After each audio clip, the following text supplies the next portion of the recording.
ta ta ta ta ta ta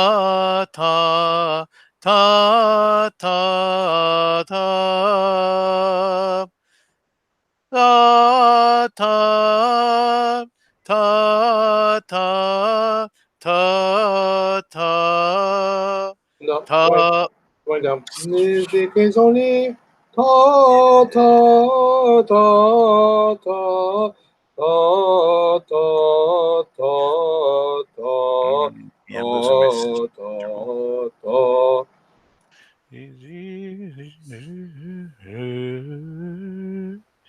Ta ta ta ta ta ta ta. Nope, not happening. Ta ta ta ta ta ta ta ta ta. My intervals are off. Sorry, John. No, actually, you're right on. Really? I just have Ta to. I have to ta. trust my senses then. Okay.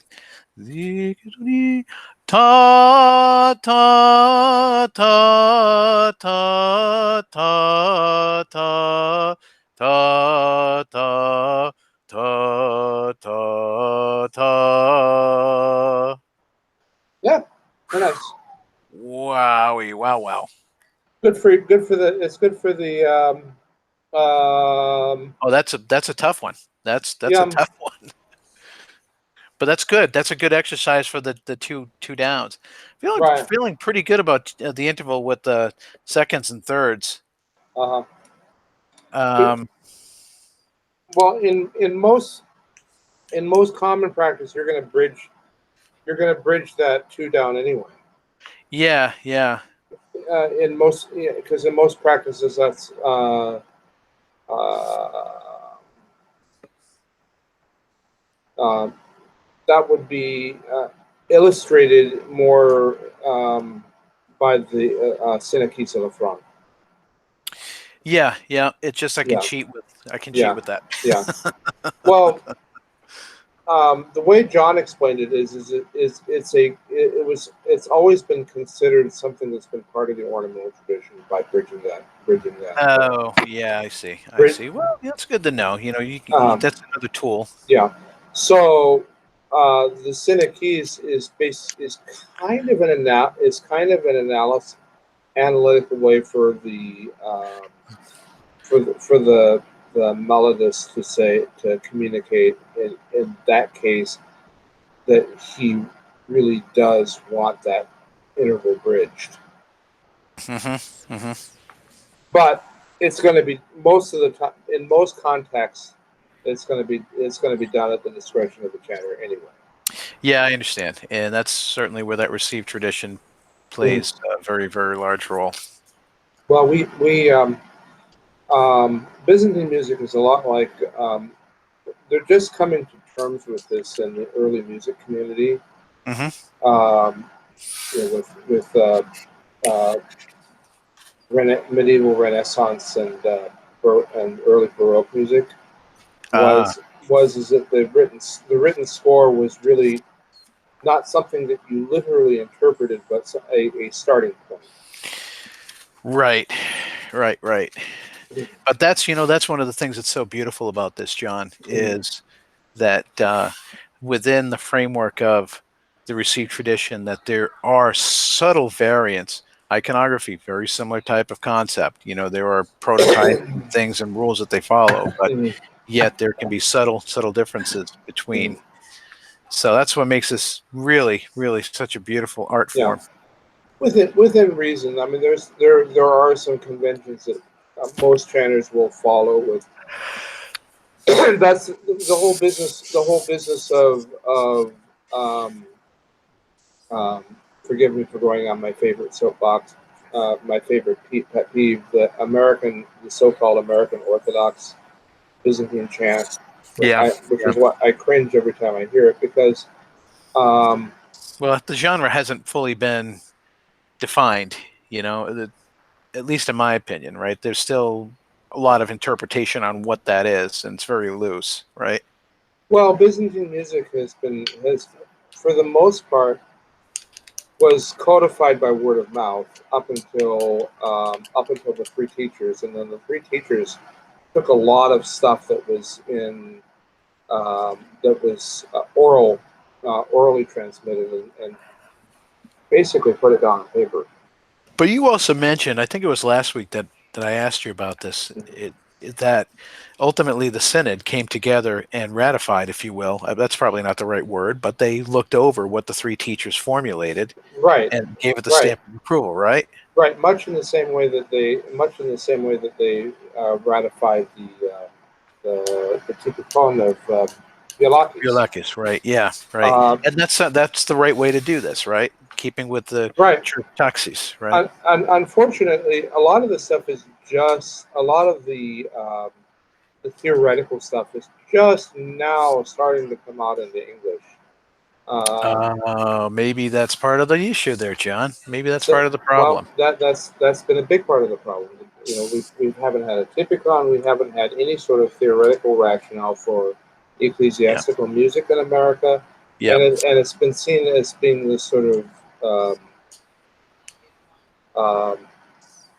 uh, as one teacher friend, Celtic teacher friend of mine put it, America, the land of the free, were always permitted.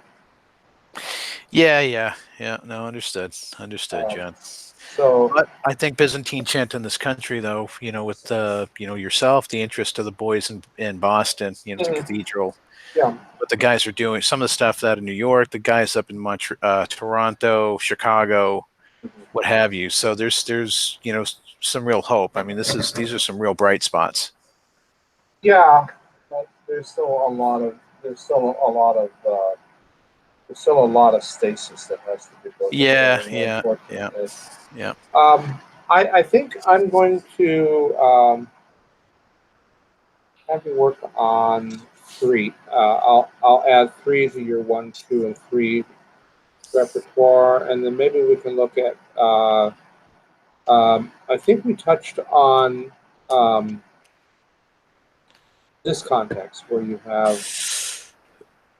um, you have an oligon or oxia Uh huh. that has a held for 2 beats, and it has a homalon under it.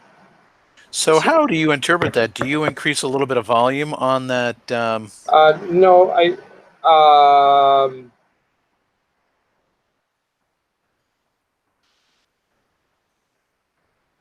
well, What do you do with the Oxia? I personally, I interpret it in a much similar way to, um, oh, oh, but he has a much more fancy interpretation, particularly for, I think a lot of this stuff could be really unpacked for much slower pieces. Yes, that character that you have highlighted, and based off of the note above, that when there's klasma, that there will always be apostrophos. So that feels like petasti, right? That it has the descending note after. No, well, kind of, sort of. I mean, it's a similar rule. So how muscular, speaking of muscularity in your mouth, anatomically speaking, how does petasti feel differently than omalon? Well, let us see if you're doing a 1 beat is I will do a flip up and then down to the next structure. So instead of going pa ni, and if you're doing exopedesty where it's being held out for 2 beats, 2 beats with either plasma or sapisma, then there's a couple of then the rule will generally follow that it's going to be true. It's either going to be a drop of two or more notes held by. Let me see if I can bring up. Um, uh, just a minute here. That is a very, very busy piece right there.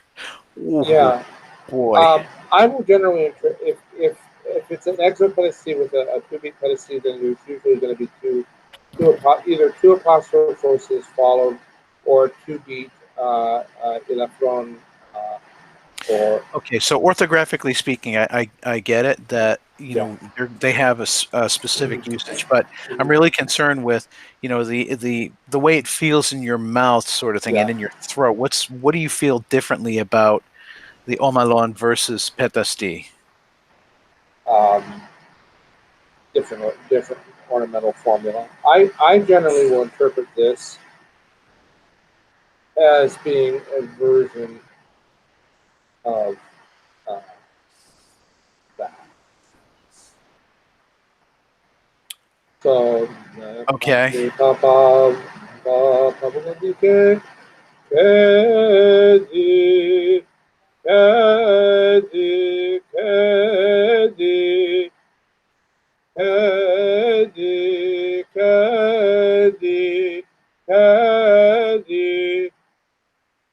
I see.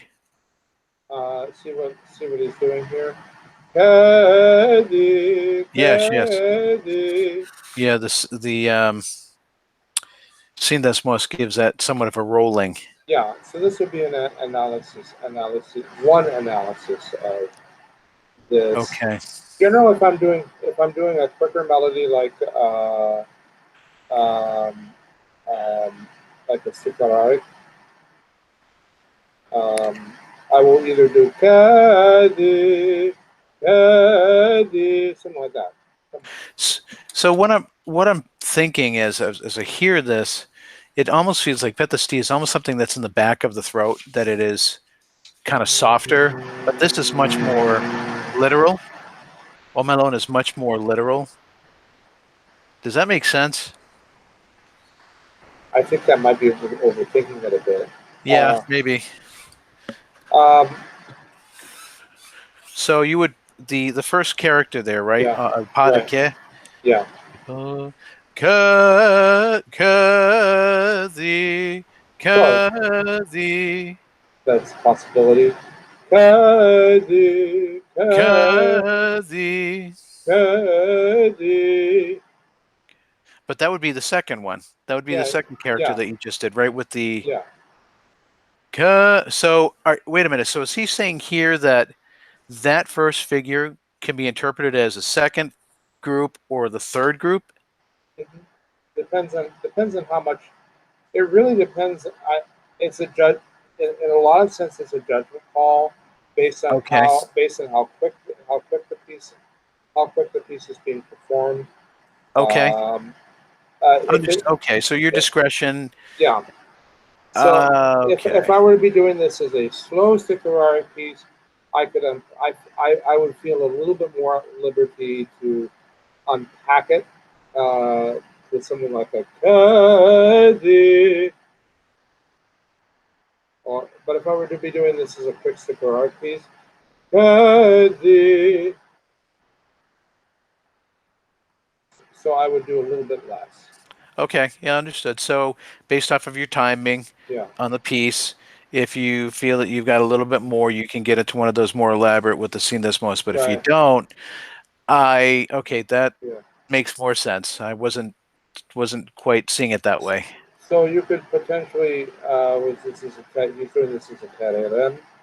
Da, da, da, dee, ra, ra, da, dee, ra, ra, da, dee, ra, ra, So ra, where ra. did you just do that increase in volume? Was it on the end of the first measure? I wasn't doing Yeah, an right there. I wasn't doing an increase of volume. I was just doing a different order, Okay, a different melodic formula. I see. Da, da, da, da, dee, ra, ra, da, dee, ra, ra. So I was doing a slightly different ornamental formula here. Da, dee, ra, ra, ra, da, dee, ra. Rora, tarira, ta, ta, ta, rota, tarira, ro, rota, rir,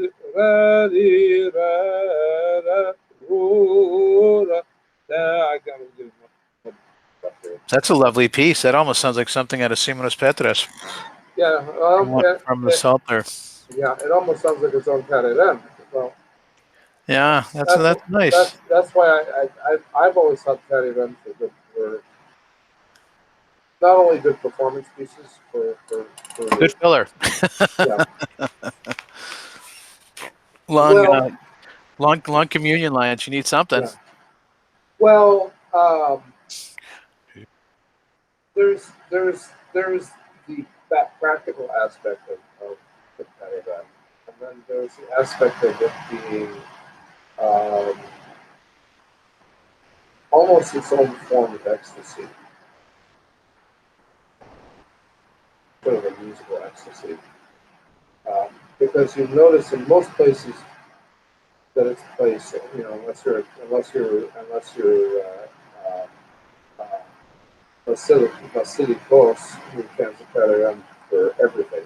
Say that again about Vasilikos. He chants the Karajan for just about everything. Yeah, Proper, He gets paid by the minute, I think. yeah. Well, But I like him. I yeah. still like Vasilikos. You know, he's got a Um, Terry, the kratima, the practice of kratima was largely came into well, it's always been in medieval pieces to some degree, in one form or another, because you would hear breaking on what they would call uh, uh, the detractors commonly call nonsense syllables, necha, nes type of breaking syllables in a lot of medieval pieces.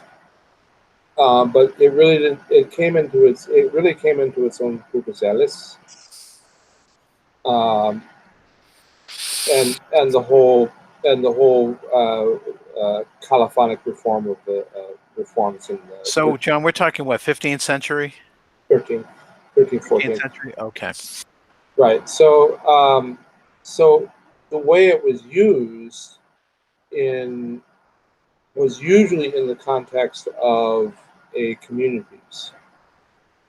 Okay. Sometimes you'll hear them thrown into a Khan if you've got 6 gazillion priests Right. that are Well, that's how I've seen it applied here.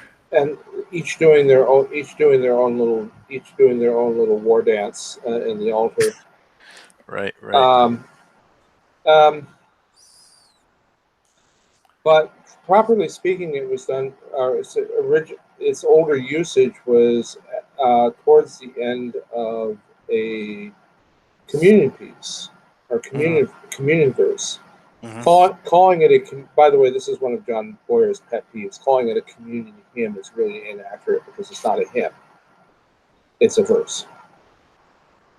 It's just a verse from. Oh, the psalmic. It's a psalmic verse. It's a psalmic verse, or in the case of Pascha, it's its own. Uh, Yeah, Soma Christou, right? right. It's a neo liturgical verse. But in most contexts, what follows the communion verse? In almost every case, except for some of this What follows the communion verse. communion verse? I think that's when that's occurring during the time that the clergy are receiving. No, And, oh, you're overthinking. You're thinking like a clergy. Stop thinking like that. well, Think, that's the time that what immediately what would what happen is the what? clergy would come out, right, with the No, no, chalice. no, no, no, no. Overthinking again. Okay. What word? Oh, hallelujah. Alleluia. Yeah. Which is in its own right its own form of liturgical ecstasy. Mm. And so the cracking mob would kind of almost build up to that point. Um, Oh, yeah, like the crescendo. I see. yeah, That's it's a because that whole period uh, uh, liturgically is thought of as being for the laity being a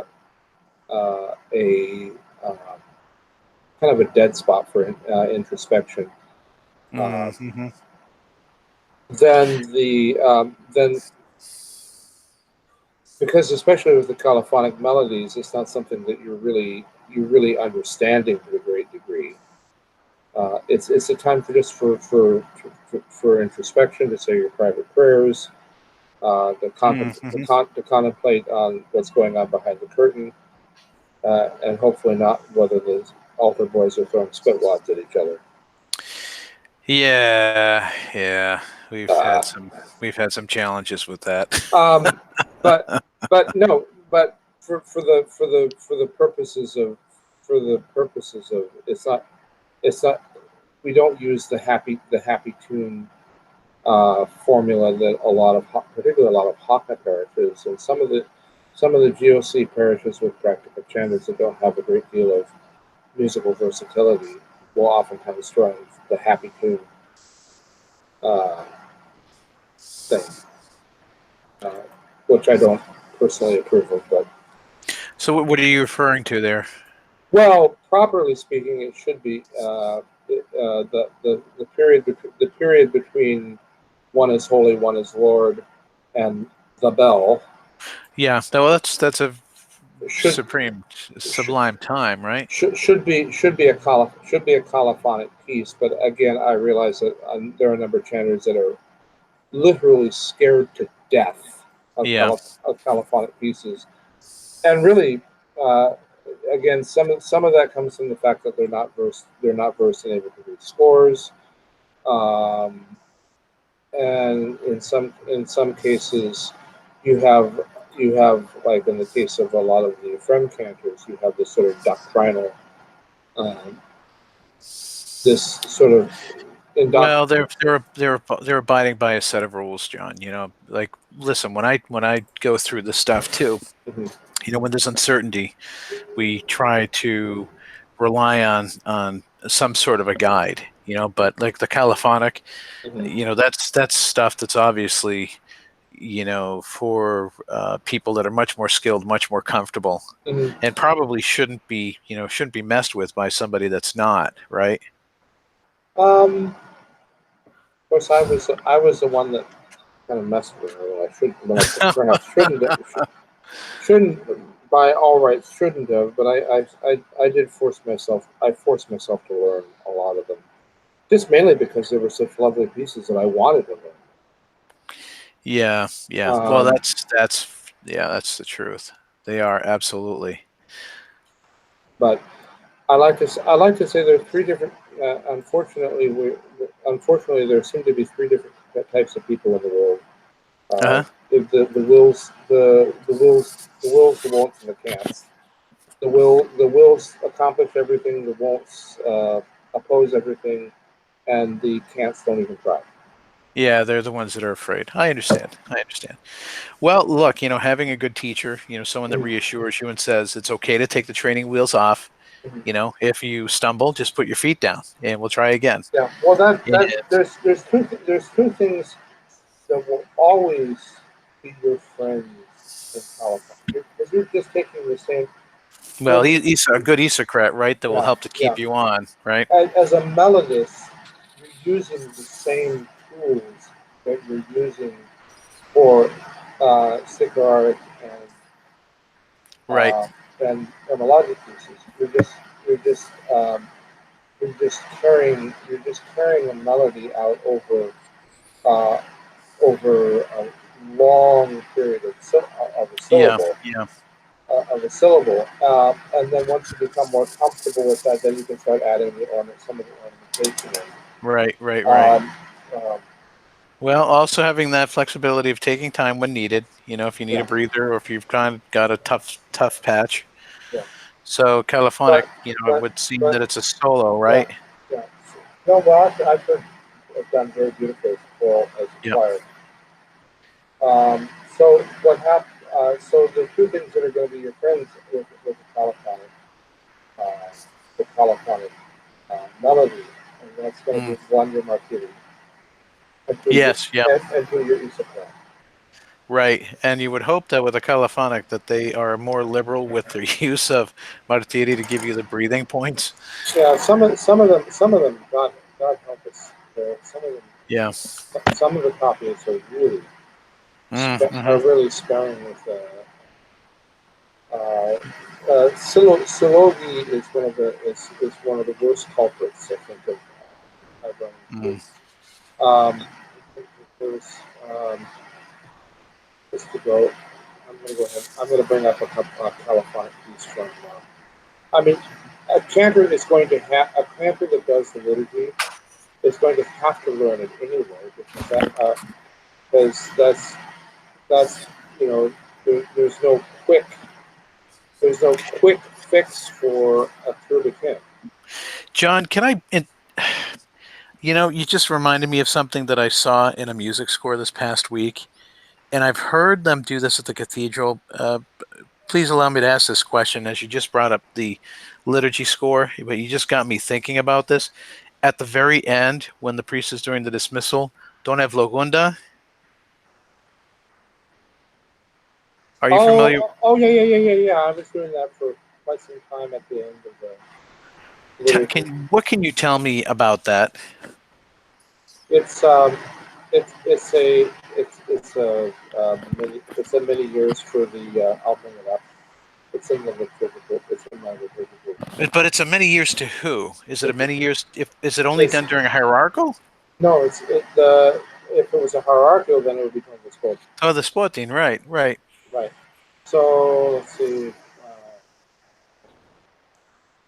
It's So is it only done at a cathedral? no, it's for the celebrating priest. Okay. So as he's going through the dismissal, then you're basically saying, many years to the servant of. Let me bring it. I've got the English text up here. Preserve, O Lord, him and bless us and sanctify us, bless and grant him the Lord That's many years. the that's the English. Oh, very nice. Yep, preserve. It's basically for the it's basically a many years for the celebrating priest. We got we got into the habit of using the many years for everybody's namespace, but Yeah, yeah. traditionally it was either for the it was for the celebrating priest, and then if it was like a hierophant or at the end you would do a polychronium for the end of the patriarch or your the head of the church. But I don't have that in my text there. I just got the That's fascinating. But again, something that just got dropped from hockey usage for some bizarre. Where did you pick up on the tone of the lumen? Well, I have an old music score from Father Christos for the Divine Liturgy, Uh huh. and but I came across some things when I grabbed a few files from that melodos.com site for Pentecost, and I printed them. And all last week, I was going through your stuff for the vigil and going through their